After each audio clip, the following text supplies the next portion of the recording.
ready for my prep picture, Patrick? Okay, smile. Make me famous. Turn your head. All right, time out. Something's just not working with this. This lighting's just not right. Where did you ever hear to use a flashlight for this? Well, we needed a light, and I had a flashlight in the closet. And those people in the Blair Witch Project, they used a flashlight, and they became famous.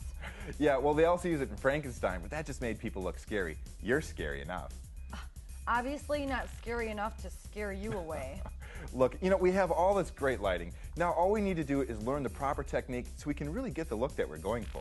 That's right. We should watch this tutorial and get some tips about proper lighting techniques. All right, let's do that. Learning traditional three-point lighting will give you a solid foundation for portrait illumination. You can achieve everything from flat lighting scenario to deep shadow lighting.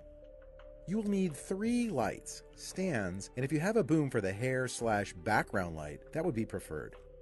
Establish where your subject and camera are going to be. To capture flattering portraits, a guideline is that your camera should be positioned 6 to 12 inches above the subject's face. The lens you choose to use will determine the distance from your subject you will be shooting from. Once you know approximately where you're going to be positioned and your subject will be, you can start setting up your lights. Starting with your main or key light, place it on a 15 to 45 degree angle from your camera.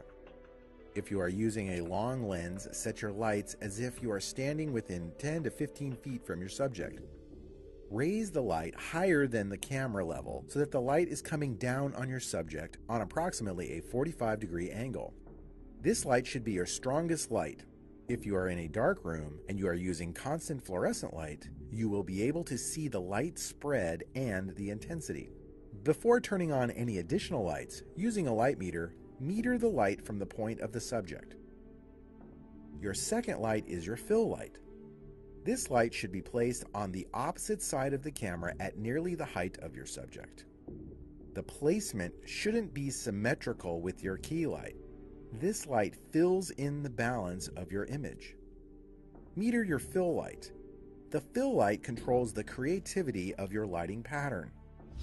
You will want to turn off your key light and again use your light meter to establish how much light your fill is casting. The creativity comes in with the variations between key and fill ratios. If you want flat lighting or 1:1 ratio, match your fill light source to the same level as your key light. This light pattern is unflattering but commonly used for ID photography, larger groups, families, and sometimes engagement portraits. 2:1 ratio lighting.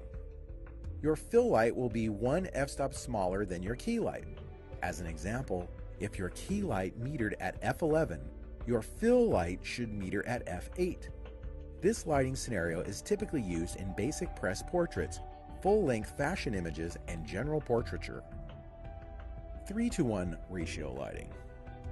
Your fill light will be 2 stops dimmer than your key light, your key light at f11, and your fill light at f5.6.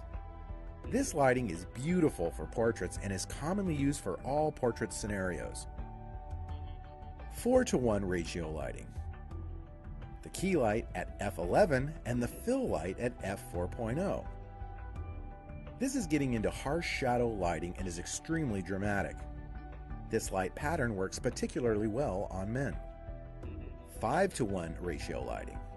Your key light at f11 and your fill light at f2.8. This is extremely harsh. With a 5-stop difference, you will almost have no detail on the fill side whatsoever. If you put egg crates or barn doors on your key light, in this scenario, you can create what is called thin lighting. Maternity photographers often use this for the first family shoot after the baby is born. The third light, rounding out your 3-point lighting scenario, is your hair light. The hair light casts light between your subject and the background to create separation.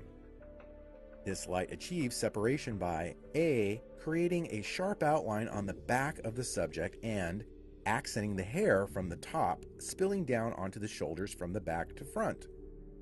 This light is easiest used on a boom so that you can direct the light from directly above or from a slight angle. Typically, this light is a spotlight or snooted light. But if looking for a broader light source that will also illuminate your backdrop, a small softbox or light with a barn door can be used. If you want to create definition between the background and the subject, cast your light so that the back of the hair on the top of the crown is being lit. The rest of the light will fall on your background.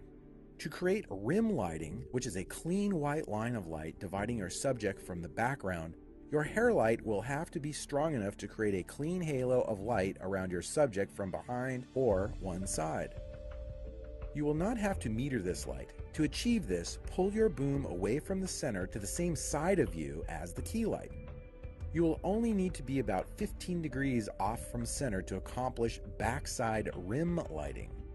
The further away from center, the harsher and wider the rim light will become. It is important not to pull the hair backlight in front of your subject's ear or side center point. If this happens, a greater amount of light will be hitting the key side of your subject, thus offsetting your ratios. Now that you have your 3-point lighting set up, it is time to start working with your subject and capture beautifully lit images. Tip of Photo News. Digital note on ratio lighting. Most digital cameras work best with 1:1, 2:1, or 3:1 ratios. The larger the ratio, the more banding you will see in the transition from the light to the shadow. Banding looks like ripples in water on images. This is due to the camera sensor's short dynamic range. Some cameras do have a longer dynamic range built in, so you will want to experiment to see the limits of your sensor. If you plan on smoothing in Photoshop, it is advisable to shoot the higher ratios in RAW, R-A-W, which will allow you to adjust the shadow highlights afterwards. This is great. Now that we know all these proper lighting techniques, we can get all different looks and styles by simply moving the lights around, and we don't have to change your outfit. You know how much time that's going to save? Oh yeah, we could definitely save a lot of time. We can use the butterfly lighting to get those really cool glamorous pictures I've been wanting. Oh, and for the press photo, we'll use broad lighting. And not to mention different light ratios. By simply moving them around and changing their intensity, we get a whole different look every time. Oh, and don't forget the scary flashlight look. Look, Amber, you're scary enough. Rah!